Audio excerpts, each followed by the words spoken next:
प्रशांत सिंह नाम है मेरा और आज के इस वीडियो में मैं बात करने वाला हूं वेद व्यास की मूल कहानी के बारे में। आज तक आप लोगों ने वेद व्यास की कहानी को अलग रूप में सुना होगा, लेकिन इस वीडियो के अंदर मैं आपको जो कहानी वेद व्यास की पढ़ाने वाला हूं उसका रूप बिल्कुल अलग है। और ये एक ऐसी कहानी है जो आज से पहले आप लोगों ने सुनी ही नहीं होगी। तो आइए वीडियो की शुरुआत करते हैं।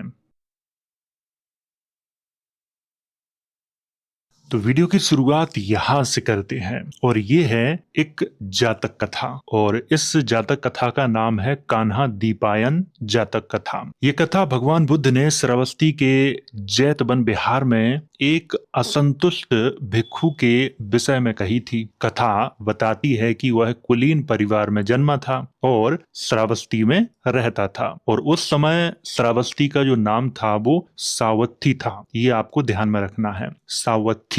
उसने भगवान बुद्ध के धम्म विधान को हृदय से स्वीकार किया और समण जीवन को उसने अपना लिया था। एक दिन वह श्रावस्ती में भिक्षा के लिए भ्रमण कर रहा था। उसकी भेंट एक सुंदर स्त्री से हुई और वह पहली दृष्टि में ही उससे प्रेम कर बैठा। अपनी तीव्र आसक्ति से अभिभूत होकर वह अत्यंत दुखी जीवन जीने लगा। उसने नाखून और बाल बड़े कर लिए, मैले वस्त्र पहनने लगा। शरीर उसका दुर्बल हो गया था, पीला पड़ गया था, उसकी नसें उभर आई थी। उसने अपनी हालत बहुत बुरी कर ली थी। धम्म से पतित हो जाने वाले सांसारिक भिक्षुओं में भी वही 5 लक्षण दिखाई देते हैं, जैसे श्रद्धा के फूल मुरझा जाते हैं, धम्मशीलता के वस्त्र मैले हो जाते हैं, असंतोष और दुष्ट नाम के प्रभाव से उनका शरीर विकृत हो जाता है, भ्रष्टता का पसीना उनसे बहने लगता है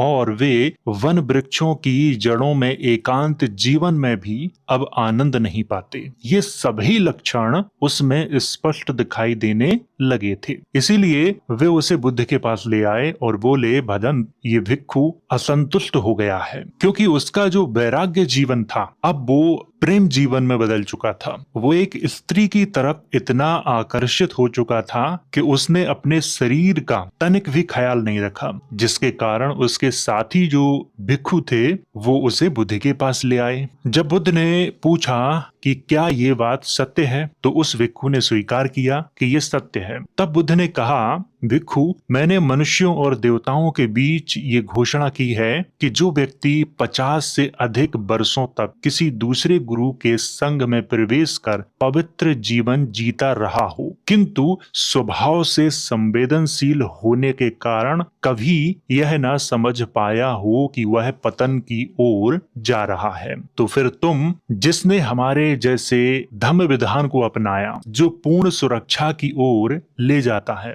और जो मेरे जैसे पूज्य बुद्ध के साक्षात सामने खड़ा हो, तुमने अपने शिष्यों के सामने अपना असंतोष क्यों प्रकट किया? तुम अपनी इंद्रियों पर संयम क्यों नहीं रखते? ये बुद्ध ने कहा उस असंतुष्ट भिक्षु से जो एक स्त्री के प्रेम में फंस गया था। और ये कहते कहते बुद्ध ने एक अतीत की कथा सुनाई और वो कथा इस प्रकार है। वंशा राज्य में कौसंबी नगर में कौसंबिक नाम का राजा राज्य करता था। उस समय एक नगर में 2 बमण दीपायन और मंडप रहते थे। यहाँ पर आपको ध्यान देना है कि मंडप 2 हैं यहाँ पे, एक तो तपस्वी मंडप है और एक गृहस्थ मंडप है। दोनों की यहाँ पे चर्चा की जाएगी, तो आप दोनों का जो नाम है वो ठीक से याद कर लें। तो 2 बमण रहते थे और दोनों के पास असंख्य धन था।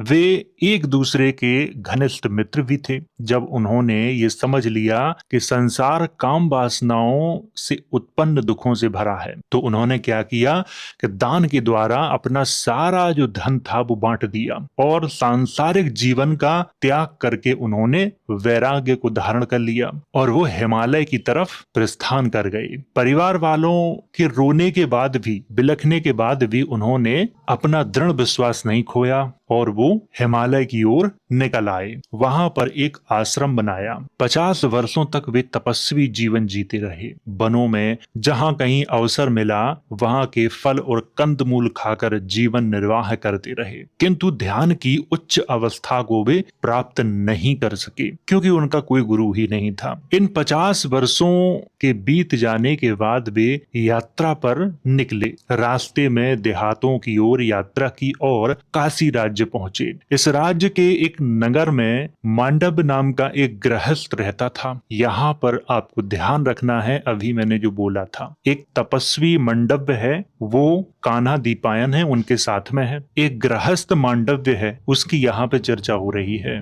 और जो गृहस्थ मांडव्य है वो तपस्वी दीपायन के गृहस्थ जीवन में उनका मित्र भी रह चुका था। उनके दोनों मित्रों के नाम मंडव्य और मांडव्य हैं। इस कहानी में ये आपको ध्यान में रखना है। उसी मांडव्य के पास वे पहुंचे। दीपायन और तपस्वी मांडव्य का वहां आगमन हुआ। उन्हें देखकर गृहस्थ मांडव्य अत्यंत प्रसन्न हुआ। उसने उनके लिए पत्तों की एक कुटिया बनवाई और जीवन की 4 आवश्यक वस्तुएं, भोजन, वस्त्र, आवास और औषधि उपलब्ध कराई। वे वहां 3-4 ऋतुओं तक रहे। फिर उससे विदा लेकर यात्रा पर बनारस की ओर चले गए। यहाँ पर थोड़ा समय रुकना चाहूंगा। काशी उस समय एक राज्य था और काशी की राजधानी थी बनारस। तो यहाँ पर वही बात हो रही है, क्योंकि बाद में आप कमेंट करके ये पूछोगे काशी और बनारस तो एक ही है, लेकिन काशी उस समय राज्य था। जहाँ वे एक शमशान भूमि में एक झाड़ीदार कुटिया के पास रहने लगे। कहाँ पे? बनारस में। दीपायन को वहां आनंद नहीं आ रहा था, तो वह पुनः अपने मित्र गृहस्थ मांडव्य के पास लौट आए। किंतु दूसरा जो तपस्वी था, मांडव्य, जो उनका साथी था, वो उसी स्थान पर बना रहा। अब ऐसा हुआ कि एक दिन नगर में एक चोर ने चोरी की और बहुत सा माल लेकर लौट रहा था। घर के स्वामी और पहरेदारों ने शोर मचाया, चोर चोर चोर, और उसका पीछा किया। उनसे बचते हुए वह नाले के किनारे के रास्ते भाग निकला और दौड़ते हुए शमशान पहुंचा। कौन? चोर। वहां उसने तपस्वी की पत्तों की कुटिया के द्वार पर चोरी का जो गट्ठर था वो फेंक दिया। जब घर वालों ने वह गट्ठर देखा तो वे चिल्लाए, अरे दुष्ट, तुम रात में चोरी करते हो और दिन में तपस्वी का भेष धारण कर लेते हो। ऐसा कहकर उन्होंने उसे पीटा और घसीटते हुए राजा के सामने ले गए। राजा ने कोई जांच पड़ताल किए बिना ही केवल इतना कहा, इसे ले जाओ और सूल पर चढ़ा दो। वे उसे शमशान ले गए और बबूल की लकड़ी का एक सूल उठाकर उसके शरीर में गाड़ना चाहा, किंतु सूल उसके शरीर को भेद नहीं सका। फिर उन्होंने नुकीला बांस लाया, वह भी उसे भेद नहीं सका। फिर लोहे का सूल लाया, पर वह भी उसके शरीर को भेद नहीं पाया। तपस्वी मांडव्य ने सोचा कि अतीत में उसने कौन सा कर्म किया होगा जिसके कारण यह फल उत्पन्न हुआ। तब उसने पूर्व जन्मों का ज्ञान प्राप्त किया और अतीत को देखा। उस निरीक्षण में उसने जाना कि बहुत समय पहले उसने जो कर्म किया था उसी का यह फल है। एक मक्खी को आवनूस अर्थात काले कठोर लकड़ी की किरच से भेदने का। कहा जाता है कि एक पूर्व जन्म में वह बढ़ई का पुत्र था। एक बार वह उस स्थान पर गया जहां उसका पिता लकड़ी चीर रहा था। वहां उसने आवनूस की एक किरच से एक मक्खी को ऐसे भेद दिया मानो सूल पर चढ़ा रहा हो। वही गलत कर्म उस निर्णायक क्षण में उसके सामने आ खड़ा हुआ। उसने समझ लिया कि अधर्म से छुटकारा नहीं मिलता। यहाँ पर पूर्व जन्म की बात हो रही है तपस्वी की। तपस्वी ये सोचने लगा कि जो कर्म हमने किया ही नहीं है, चोरी किसी और ने की और लोगों ने मुझे पीटा और राजा ने सूली पर चढ़वा दिया, तो ये दुख क्यों मिला? तो उसने अपने पूर्व जन्म को देखा तो उसने पाया कि पूर्व जन्म में वो एक बढ़ई था और जब वो बढ़ई था तो उसने एक मक्खी को इसी तरह का कष्ट दिया था। अब जो उस समय उसने मक्खी को कष्ट दिया था वही कष्ट इस जन्म में उसे राजा के द्वारा दिया जा रहा है। वो तपस्वी मांडव्य समझ गया कि ये मेरे पिछले जन्म का फल है, इसलिए उसने राजा के सेवकों से कहा, यदि तुम मुझे सूल पर चढ़ाना चाहते हो तो आवनूस का एक सूल ले आओ। उन्होंने वैसा ही किया, उसे उसी सूल पर चढ़ा दिया और उसकी निगरानी निगरानी के लिए एक पहरेदार छोड़कर वे चले गए। छिपे हुए स्थान से पहरेदार उसे देखने आने वाले सभी लोगों को देख रहे थे। इसी बीच दीपायन ने सोचा, जो अपने मित्र गृहस्थ मंडप के यहाँ थे, उन्होंने सोचा कि बहुत दिन हो गए, अपने तपस्वी मित्र से मिलकर आते हैं। ये सोचकर वो अपने मित्र के घर से निकल पड़े और जब उन्हें बताया गया कि आपका मित्र तो सड़क के किनारे सूल पर लटका हुआ है, तो दीपायन उसके पास पहुंचे और उससे पूछा कि ऐसा कौन सा कर्म किया है जिसके कारण तुम्हें ये सजा मिली है। तो उसने उत्तर दिया, कुछ भी नहीं। दीपायन ने फिर पूछा, क्या तुम इस पीड़ा से मुक्ति की कामना नहीं करते हो? उसने कहा, मित्र, ना तो उन लोगों के प्रति जिनके कारण मुझे पकड़ा गया, अर्थात चोरों के, न राजा के प्रति और न ही किसी अन्य के प्रति मेरे मन में कोई द्वेष या पीड़ा की भावना नहीं है। यदि ऐसा है, दीपायन ने कहा, तो सद्गुण की छाया भी मेरे लिए आनंददायक है। ये कहकर वह सूल के पास बैठ गया। कौन बैठ गया? दीपायन अर्थात वेदव्यास।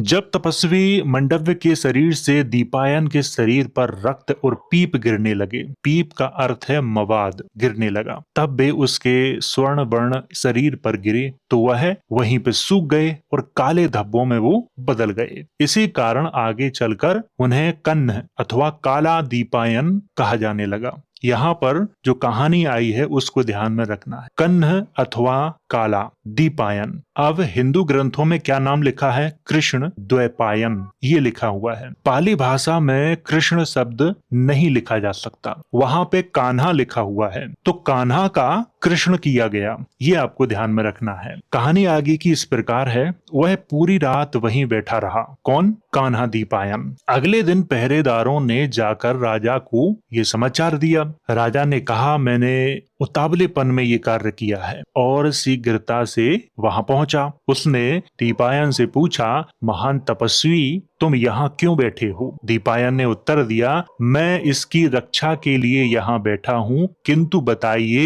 इसने ऐसा कौन सा कर्म किया है या कौन सा नहीं किया जिसके कारण आप इसके साथ ऐसा व्यवहार कर रहे हो? ये राजा से पूछा।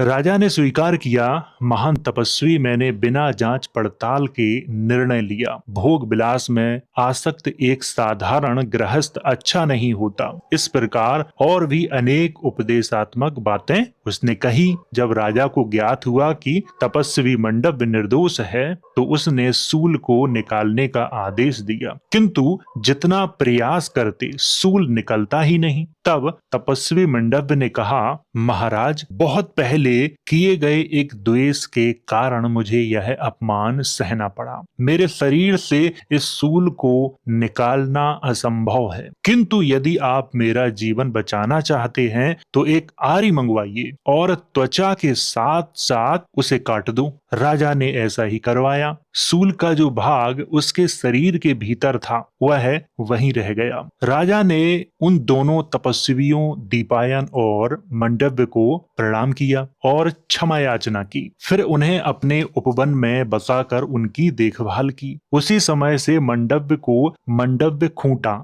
कहा जाने लगा। जो तपस्वी था उसे मंडव्य खूंटा कहा जाने लगा, क्योंकि उसके शरीर में खूंटा ठोक दिया था, अर्थात सूल ठोक दिया था, और वो सूल बाहर निकला नहीं था। इसी कारण ये नाम उस तपस्वी को दिया गया। दीपायन अपने मित्र के घाव के ठीक हो जाने के बाद अपने मित्र गृहस्थ मांडव्य के पास लौट आया। जब लोगों ने उसे पत्तों की कुटिया में प्रवेश करते देखा तो उन्होंने यह समाचार उसके मित्र को दिया। यह सुनकर वह अत्यंत प्रसन्न हुआ और पके हुए चावल, प्रचुर सुगंध, मालाएं, तेल, शक्कर आदि बहुत सी वस्तुएं लेकर उस कुटिया में आया। दीपायन का स्वागत करते हुए उसने उसके पांव धोए, उन पर तेल लगाया, उसे पीने के लिए दिया और मंडप खूंटा की कथा सुनते हुए बैठ गया। इसके बाद उसका पुत्र यामीदत्त नाम का एक युवक छत से ढके आंगन के सिरे पर गुल्ली डंडा खेल रहा था। वहीं पास ही एक दीमक का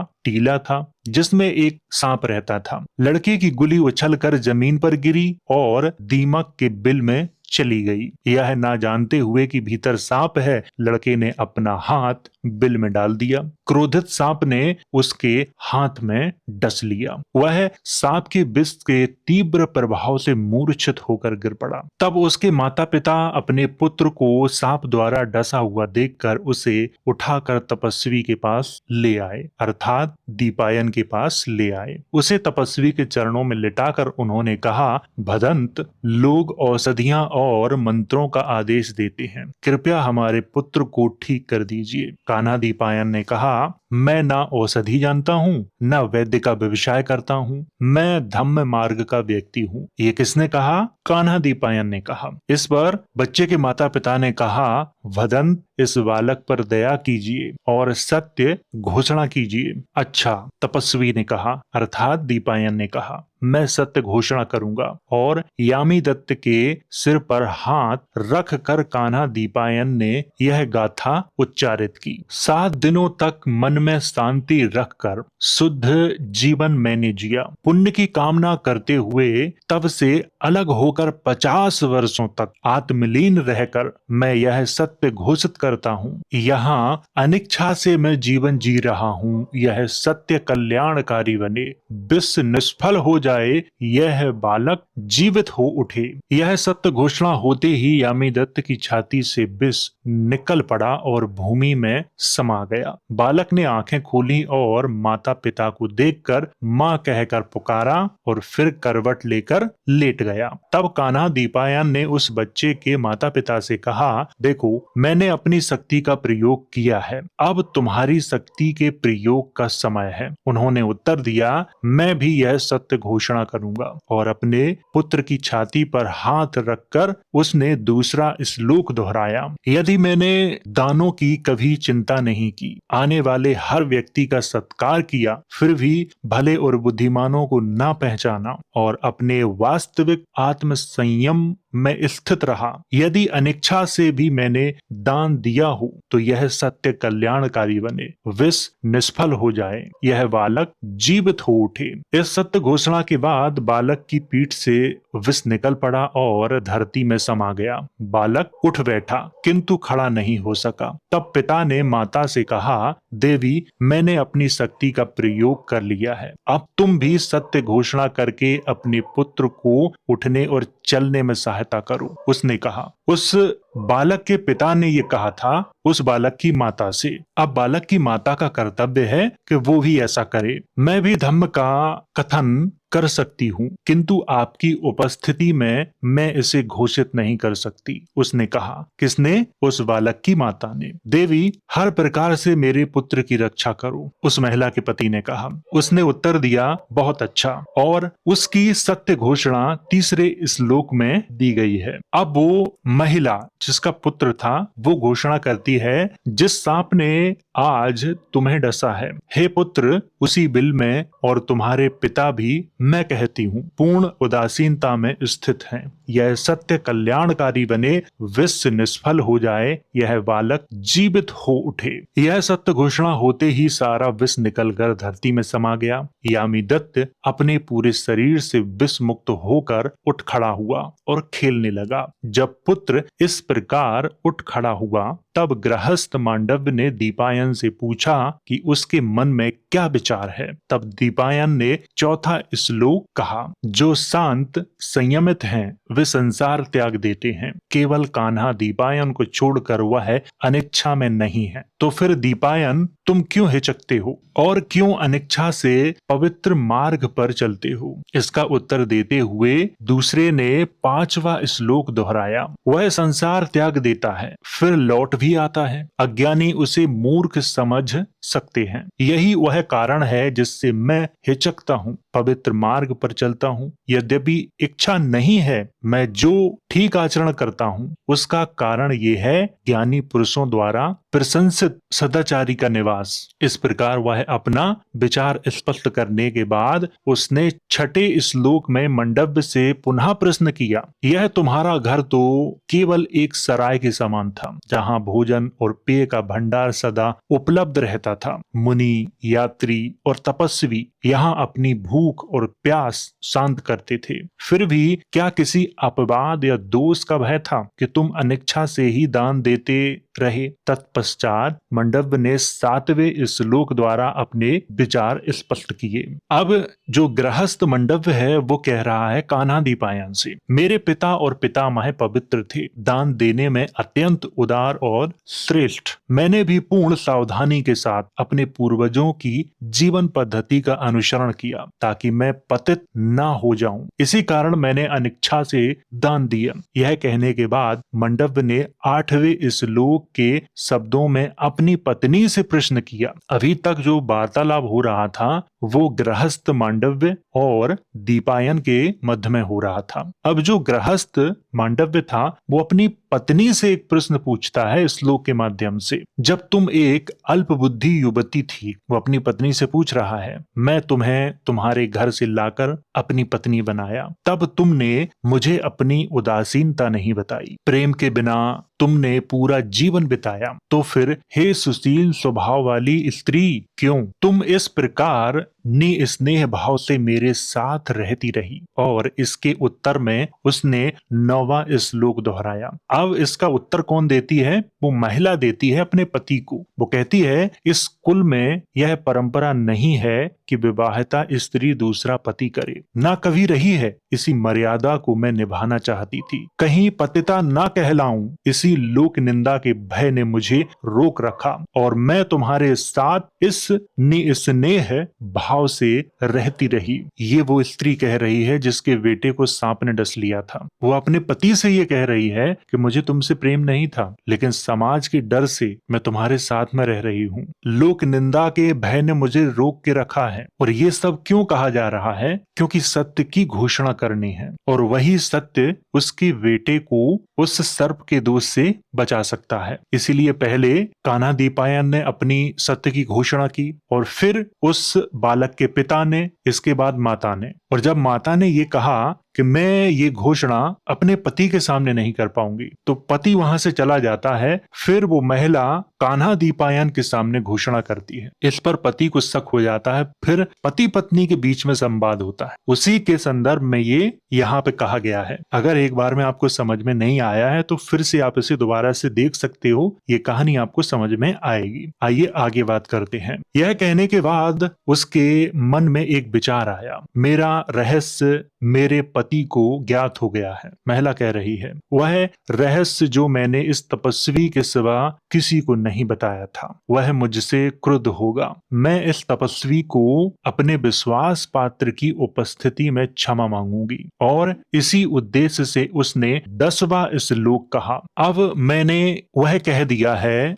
जो ना कहा जाना चाहिए था। अर्थात वो महिला कह रही है कि मैंने वो कह दिया है जो मुझे नहीं कहना चाहिए था। आज तक मैं अपने पति के साथ रहती आई हूँ बिना प्रेम किए, मुझे प्रेम कभी था ही नहीं उसके साथ, और ये सब मैंने अपने पति को बता दिया है जो मुझे नहीं बताना चाहिए था। हमारे पुत्र के लिए इसे क्षमा किया जाए। माता पिता के प्रेम से बढ़कर कुछ नहीं। हमारा यामी दत्त जीवित है। माता कह रही है कि जो हमारा बेटा है वो जीवित है, जो मृत सा हो गया था। इस पर उस महिला के पति ने कहा, उठो देवी, मैं तुम्हें क्षमा करता हूँ, आगे से मुझ पर कठोर ना होना, मैं तुम्हें कभी दुखी नहीं करूंगा। तब बोधिसत्व कान्हादीपायन ने अपने मित्र गृहस्थ मांडव्य को संबोधित करते हुए कहा, अनिच्छा से किए गए दान और अविश्वास का फल, किंतु उदारता पूर्वक किया गया पुण्य कर्म ऐसा बीज है जो इस जीवन में भी फल देता है। भविष्य के लिए दान के पुण्य में विश्वास रखो और दान दो। गृहस्थ मांडव ने यह स्वीकार किया और प्रत्युत्तर में बोधिसत्व कान्हादीपायन से कहा, भदंत, मैंने आपकी निंदा की है कि आप अनिच्छा से पवित्र मार्ग पर रहते हुए हमारे दान स्वीकार करते थे। अब ताकि आपके कर्म प्रचुर फल दें, आप भविष्य में प्रसन्न हृदय और शुद्ध चित्त से अर्थात अच्छे मन से पवित्र जीवन जिएं और समाधि में आनंद प्राप्त करें। इसके बाद उन्होंने महान कान्हादीपायन को प्रणाम किया और विदा ली। किसने ली? उस बालक के माता पिता ने। उस समय से पत्नी अपने पति से प्रेम करने लगी। गृहस्थ मांडव्य शांत हृदय से श्रद्धा सहित दान देने लगा और बोधिसत्व कान्हादीपायन ने अपनी अनिच्छा को दूर कर समाधि और अभिज्ञाओं का अभ्यास किया तथा देवलोक के योग्य बना। यह उपदेश समाप्त होने पर भगवान बुद्ध ने आर्य सत्य की घोषणा की। इसके बाद जो असंतुष्ट भिक्षु था वो प्रथम मार्ग के फल में स्थापित हुआ और अंत में भगवान बुद्ध ने जातक के जो पात्र हैं इस कथा के उनकी पहचान कराई। भगवान बुद्ध ने कहा कि उस समय जो गृहस्थ मांडव्य था वो आनंद था और जो उसकी पत्नी थी वो विशाखा है और उस समय जो पुत्र था जिसे सर्प ने डस लिया था वो राहुल था और जो तपस्वी मंडव्य खूंटा था वो सारीपुत्र राजा ने जिसके खूंटा ठोकने का आदेश दे दिया था। और आगे बुद्ध ने कहा मैं स्वयं कान्हादीपायन था अर्थात मैं स्वयं कृष्ण द्वैपायन था। अब वेद व्यास का जो वास्तविक नाम है वो क्या है? कान्हादीपायन। और पाली में जो नाम मिलता है कान्हादीपायन उसी को संस्कृत में कृष्ण द्वैपायन लिखा गया है जो वेद व्यास का वास्तविक नाम है। नाम बदला है और कुछ नहीं बदला है। इसी तरह से अनेक जो मुनि हुए हैं देवता हुए हैं उनके केवल नाम बदले हैं। वही पात्र बौद्ध धर्म में है वही पात्र आज के हिंदू धर्म में है। लेकिन हमारा जो अहंकार है वो हमें सच्चाई को नहीं जानने देता। इसीलिए मैं बार बार ये बात आप लोगों से कहता हूं कि आपको दोनों धर्मों के ग्रंथों का अध्ययन करना चाहिए और विनम्रता पूर्वक अध्ययन करना चाहिए। अगर आप नफरत की दृष्टि से किसी भी धर्म के ग्रंथों का अध्ययन करेंगे तो फिर आपको कुछ भी हासिल नहीं होगा। एक जानकारी मैं आपको और देता हूं। ब्राह्मण ग्रंथों में वेद व्यास की जो कथा मिलती है कि उनका जन्म कैसे हुआ, ये कथा बाद में रची गई।